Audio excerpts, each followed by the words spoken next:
can all say hi. Hi. Get your giggles out now. Okay. In the words of Ben Franklin, don't put off until tomorrow what you can do today. This is a motto that I find myself following maybe a little more than I should. But wouldn't it be better if the rest of the world lived by this motto? Since we don't, we humans fall into what we call procrastination. The purpose of this speech is to draw attention to the human's tendency to procrastinate and present ways in which to prevent it. While some procrastinate more than others, it is a characteristic that we all encounter. It is important to face the fact that each and every one of us procrastinates at one point or another, and it can hurt our production in school, work, family life, and many other areas, so it's a topic that's relevant to all. I want you to know that procrastination is a rising issue due to our busy lifestyles and the ease of finding other things to do to occupy our time. However, it is something that can be fixed with careful attention and noticing ways in which you procrastinate. So first I will analyze procrastination and its rising nature, the cause and effect of the problem in today's society, and then I will pose a solution by addressing a plan of action and ways in which to solve this problem. So we all procrastinate. And while the effects can be minor to severe, I believe we can all make better use of our time. The issue of procrastination is on the rise. Studies show that in the late 1970s, a mere 5% of Americans admitted to being procrastinators. Today, the number is up to 26%. However, though this is the number of those who admit to being procrastinators, all individuals actually procrastinate. There's a difference between being a full-on procrastinator and being one that procrastinates. According to DePaul University professor Joseph Ferrari, and I quote, "Not everyone is a procrastinator, but we all procrastinate." It's an issue across cultures as well. In a study of students and their procrastination habits, Japanese students actually ranked the highest on this list, when Americans fell in at number 4. Part of the issue is that procrastination is not entirely understood, nor do individuals realize when they are procrastinating. So what exactly causes procrastination? Well, researchers are still trying to understand this personality characteristic. However, some issues include the fact that ways to kill time are on the rise, with the increasing use of technology made readily available. Our phones are always in our faces, and we do most of our work on computers, which allows us easy access to Facebook, Twitter, Instagram, news articles, weather, and the like. Our desire to be constantly connected leads to increased procrastination as well. As busy as we are, it is easy to lose track of what is important and get distracted by doing something else. This presents yet another form of procrastination, which may not be intentional. For instance, as my mother might know, in trying to make dinner, do dishes, take care of the kids, a work or school or home project may be put on the back burner. Other factors that lead to procrastination include that of stress, actually having so much to do and not knowing where to begin. Also, the psychological makeup of an individual and how he or she prioritizes. But we will address this further in a few minutes. The significance of this topic is that those who procrastinate are actually less healthy, less wealthy, less happy, and have higher levels of stress as a result. So not only can stress cause procrastination, but procrastination can also cause stress. Furthermore, procrastination can be costly in regards to one's health, school status, work and family life. So what are we procrastinators to do? You must first take notice of your procrastination habits.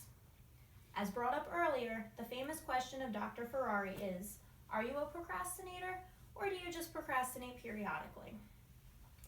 Furthermore, it's important to distinguish the difference between priorities and procrastination. I will often do that which is a lesser priority to avoid something more important, just to have the feeling of getting something accomplished. Consultant Rory Vaden actually refers to this as priority delusion, stating that those who do not typically consider themselves procrastinators, such as myself, procrastinate due to a high volume of tasks to complete. Case in point, this past week I spent time working on readings that are not due until Module 7 of this course, while instead I should have been focused on working on this speech. By doing this, I demonstrated priority dilution. But what about those things that are of equal importance? Well, this is up to personal preference. Think about which will get you further in the long run. What is more important to you? Is it helping a sick family member or pleasing your professors or boss with timely work?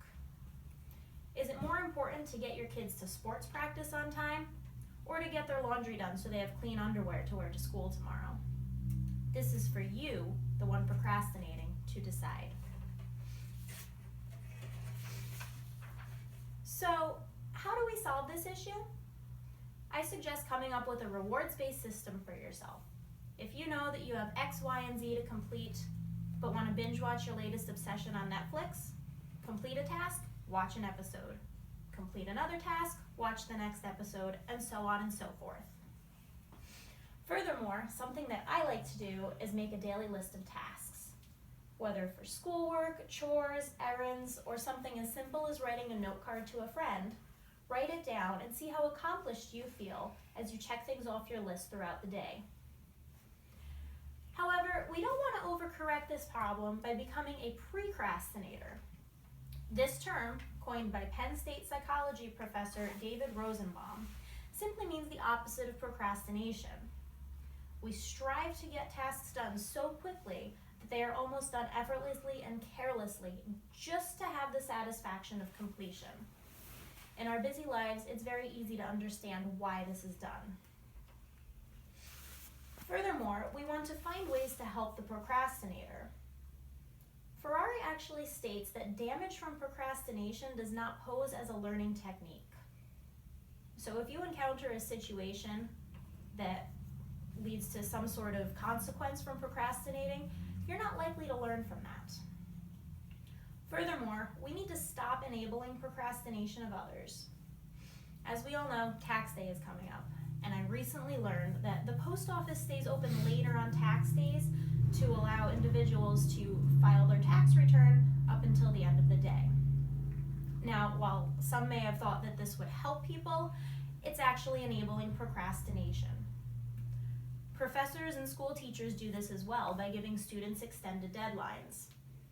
As I'm familiar with, toward the end of the term, I start to get extensions on big papers and assignments that are due. And while professors may think this is helping us, this is actually enabling our procrastination. So if we stop procrastinating, believe it or not, it increases life value. Gross national profit is expected to rise by $50 billion if all Americans stop procrastinating. Furthermore, we notice an increase in health due to less stress caused by procrastination. But if we do the opposite, life value could decrease. Going back to taxes, it could end up costing you over $400. Furthermore, it could cost you your health. So think about the future of America. Think about your children and your grandchildren. Think about how they'll perceive their time and the time of others if they're continually allowed to procrastinate.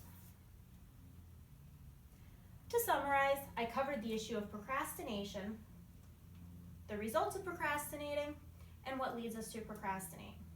I also gave some suggested solutions and the visualization of the stop or continuation of procrastination in America.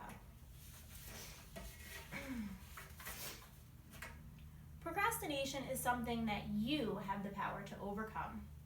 All you need to do is be aware of that which distracts you in this busy world of ours. Whether you are a procrastinator or procrastinate periodically, it is time to stop procrastinating and do something about it. Thank you.